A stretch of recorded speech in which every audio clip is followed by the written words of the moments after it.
This is the Pantheon in Rome. Its massive concrete dome is the largest unreinforced concrete dome ever built, and it was poured almost 2,000 years ago. It has survived earthquakes, wars, and the relentless march of time. Now, this is a modern concrete bridge.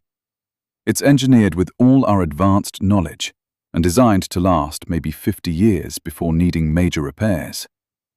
So, how is it possible? How can our most advanced engineering crumble in a single lifetime, while Roman structures are still standing, defiant and whole? For centuries, we thought we knew better. We were wrong.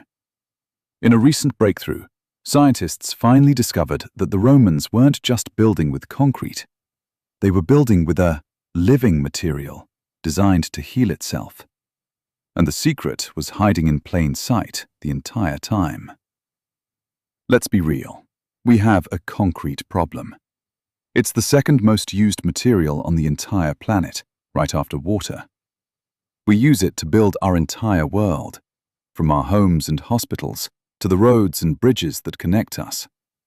And yet, the very foundation of our modern world is fundamentally flawed. The standard today is called Portland cement. It's strong, it's versatile, but it's incredibly brittle. When cracks appear, they spread.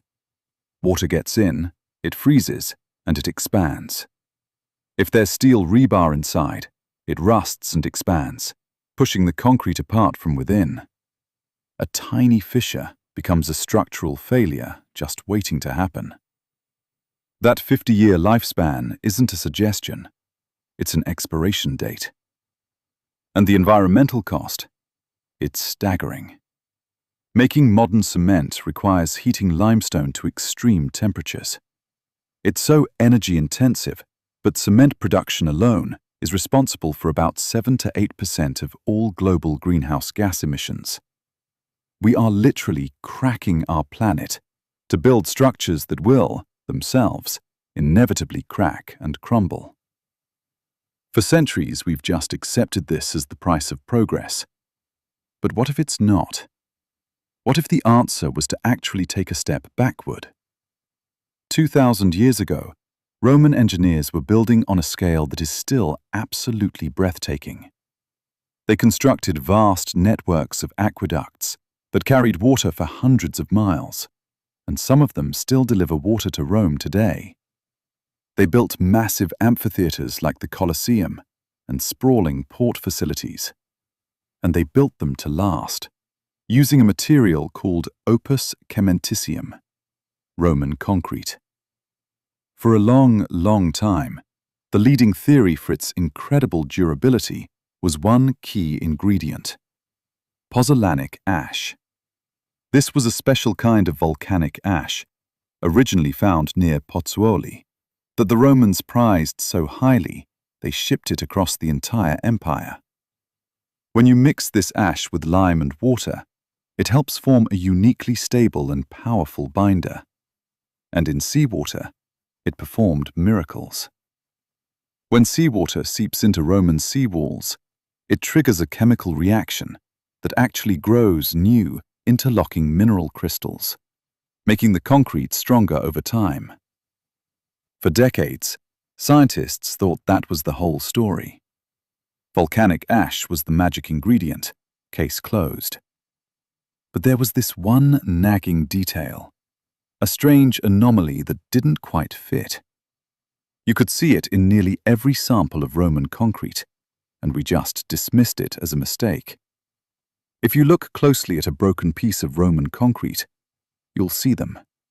Tiny, bright white chunks, like little pebbles of chalk scattered through the mix. They're officially known as lime clasts.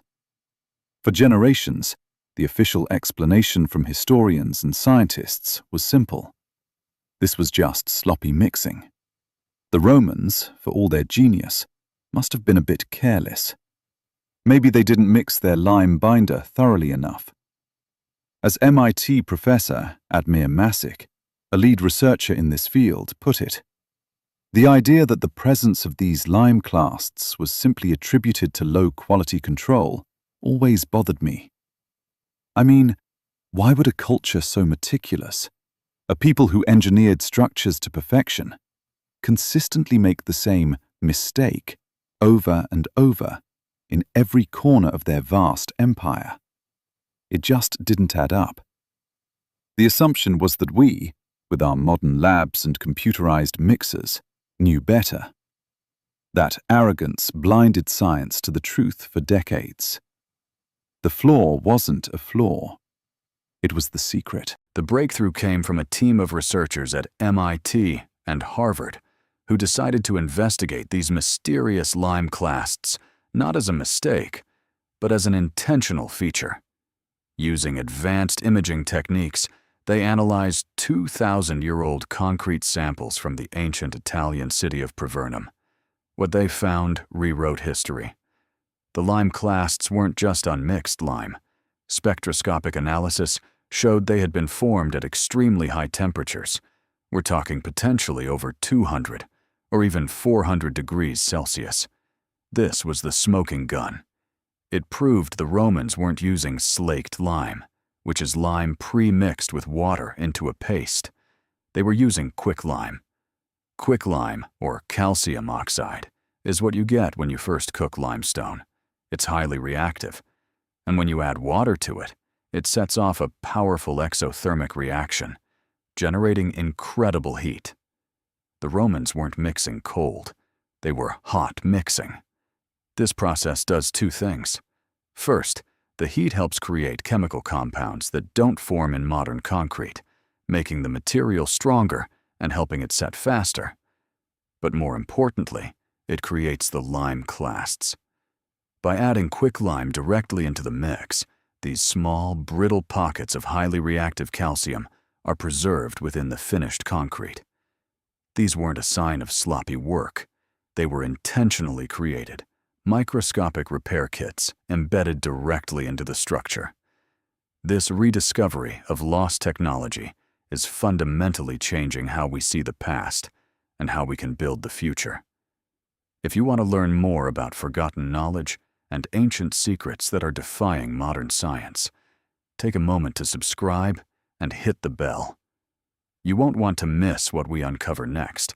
So how does a tiny white rock heal a massive concrete wall? The process is both brilliantly simple and incredibly elegant. When a building settles or gets stressed by an earthquake, tiny cracks start to form. In Roman concrete, these cracks tend to travel right through the brittle lime clasts. This is the trigger. As soon as water, like rain or just ground moisture, seeps into that new crack, it reaches the reactive calcium inside the clast. The clast dissolves into a calcium-rich solution, which is then carried by the water deep into the network of cracks.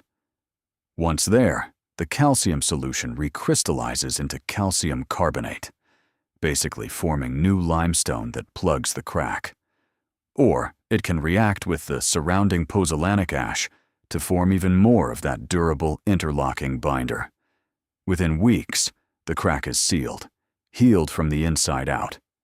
In lab experiments, a modern replica of Roman hot-mixed concrete was able to fully heal cracks up to 0.5 millimeters wide in just 2 weeks. A control sample made with modern methods stayed broken. This isn't a one-time trick. It's a dynamic, regenerative system. It's why these structures have survived for 2 millennia. This begs the obvious question. If this technology was so unbelievably good, why did we ever stop using it? The answer isn't simple, and it's tied to the slow collapse of an empire.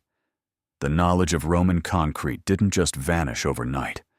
But as the Western Roman Empire crumbled in the 5th century, the massive state-sponsored building projects stopped. The grand aqueducts and ports that required this sophisticated material just weren't being built anymore.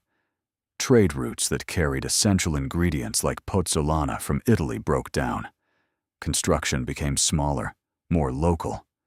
Over generations, the specific, large-scale need for this technology faded, and with it, the institutional knowledge of how to make it.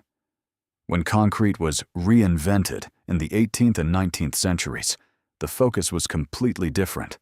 It was all about speed and standardization. Portland cement set quickly and predictably, which was perfect for the pace of the Industrial Revolution. Durability on the scale of millennia wasn't even a consideration. We chose speed over longevity, and the ancient art of self-healing concrete became little more than a historical curiosity. But now, that curiosity is becoming a blueprint for the future. We are facing a global infrastructure crisis and a climate crisis at the same time. We need to build things that last longer and have a smaller environmental footprint. The answer, it turns out, might have been waiting for us in the ruins of Rome. Scientists are now working to reverse engineer these ancient principles for the 21st century.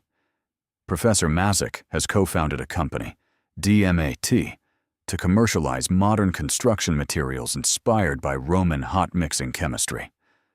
The goal isn't to perfectly copy Roman recipes, but to translate their wisdom, to create a new generation of concrete that lasts longer, requires fewer repairs, and lessens the massive carbon footprint of our world. The story of Roman concrete is a humbling reminder. It shows us that sometimes, to move forward, we have to look back. That the answers to some of our most modern problems might not lie in creating something new, but in rediscovering the forgotten genius of the past. The Romans knew that the best structures weren't just strong, but resilient, not inert, but alive. And after 2,000 years, we are finally listening.